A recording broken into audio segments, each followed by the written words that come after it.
Hi, and welcome to Katie's Classroom, the 64 Keys of Consciousness. Today is the first class, and it is not live. I am pre-recording this for those that are interested in joining the entire series. We meet Mondays at what time am I meeting? Oh, shoot. You'll have to look at the link. I can't remember. 10 a.m. Eastern time, I believe. So today, I want to talk a little bit about what you can expect in the 64 keys of consciousness. You can definitely expect me to forget a thought for sure. But more importantly, what is the framework? What do you need? Like, how do you participate? What do I get out of it? And why is this going to help me with leadership? Or how does this help me with leadership is a question I hear often.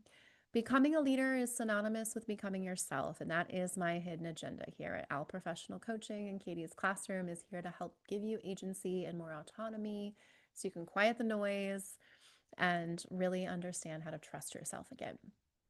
So the 64 keys of consciousness is using the human design wheel that you may or may not be familiar with. Really doesn't matter. It includes the I Ching, which is where the 64 comes from. So we'll be taking a look at those, as well as what are the different systems that use these 64 keys of consciousness? How do they talk about these different ones? We'll look at a different key each week. 64 of them. So obviously we'll end up having 64 weeks together, but this is just the winter and spring semester. We will break at the end of June. No summer school. Nobody fails in my class anymore. When I was a high school teacher, I did have to teach summer school. So I'm not doing that anymore. So the first class that kicks off on Monday, very serendipitously, Martin Luther King's birthday is the holiday that we are going to kick off this class, which is the 19th of January for those in the US. And if you are familiar with him, he had this speech, I Have a Dream. And what is interesting is the 41st gene key will be activated on the 22nd of January. And so I've decided to bring the 41st gene key to the first place that we'll study is this key of consciousness. And the shadow of this consciousness in the Gene Key book is called fantasy. But when Richard Rudd first published an article on the 7 years of deconditioning around the wheel, which is what I'm going to use to guide our consciousness keys throughout this journey, with the exception of kicking off with the 41, when he published that, his shadow there, the not self is what he called it at the time, was called dreaminess.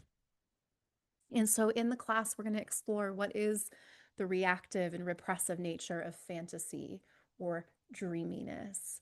I'll share a few excerpts from the I Ching on how this was looked at in the spectrum of consciousness. And there are lines 1 through 6, which create part of this color.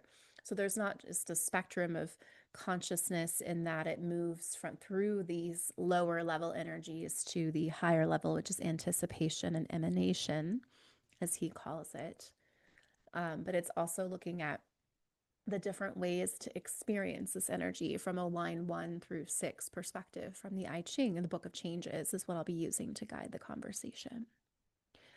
In addition to that, whenever we look at consciousness, we got to bring in the animals. We got to activate the right brain. And so I'll also be looking at the 41 key of consciousness and the dream arc, which is also part of Richard Rudd's work, where he worked with several people across different cultures to create. And this animal that goes with the 41st key of consciousness includes the horse, which we are moving into the year of the horse in February 17th, the fire horse there to be precise.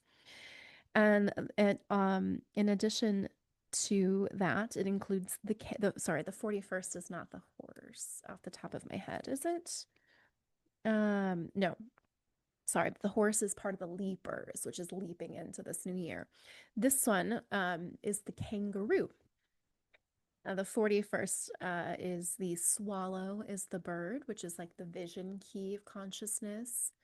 The life key is the mammal, so we get the kangaroo. You can think of what types of leaps a kangaroo might take ahead of us heading into the fire horse here, what leaps the horse might take.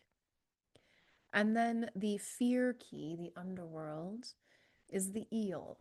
And so I'll be providing some information on those, like animals, as well as the language that's in the gene keys and I Ching system, and also anything from human design and what it says in this gate as well. It's a great opportunity to have a conversation about what these might mean. If you're playing bingo at home and you have your own human design chart, if you have it in there, you can talk about like what your experience is in these different states of consciousness. I don't even know if I like spectrum, but that is the word that he chose when Richard Rudd wrote this. And so that'll be the first key that we look at. Your first class is always free, so you're welcome to come to that. And then we will kick off the following week. We will meet every Monday. There's 2 Mondays. We will skip one in February and one in May for Memorial Day weekend. And we will kick off with gate 3 because that is the first of the wheel in that deconditioning process that Richard Rudd also described in his writings.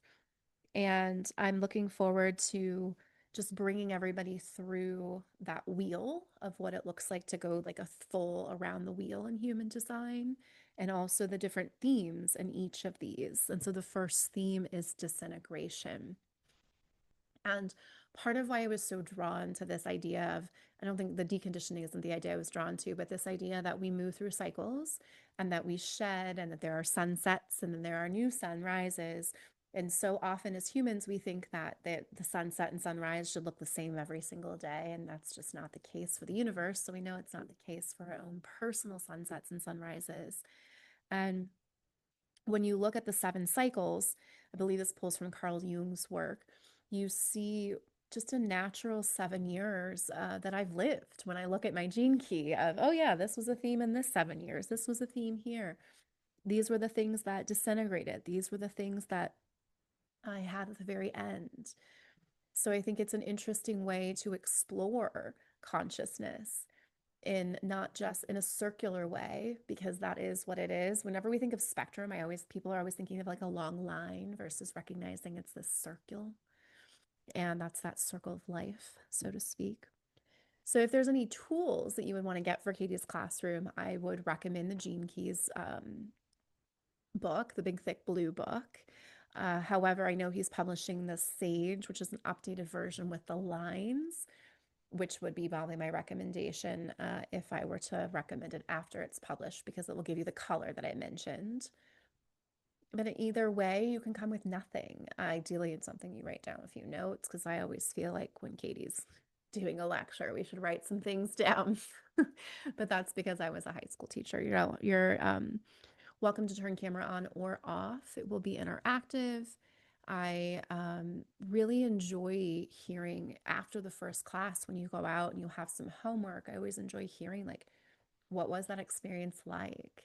And so even if you are tuning in because you can't come to the live classes, which I anticipate will be the case for several of people that are working in the corporate field, might just be me and a microphone sometimes.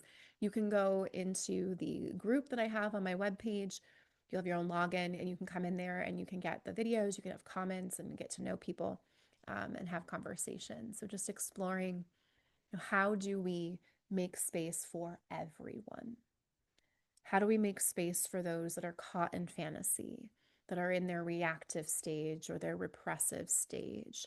How do we embrace that within ourselves so that we can tolerate it in others? And as leaders, that's what we're being invited to do, is to model what that looks like in a very genuine, very honest way. My LinkedIn says I'm a professional truth teller, and that is a part of, well, sometimes the gift of arrogance is feeling like I can tell the truth.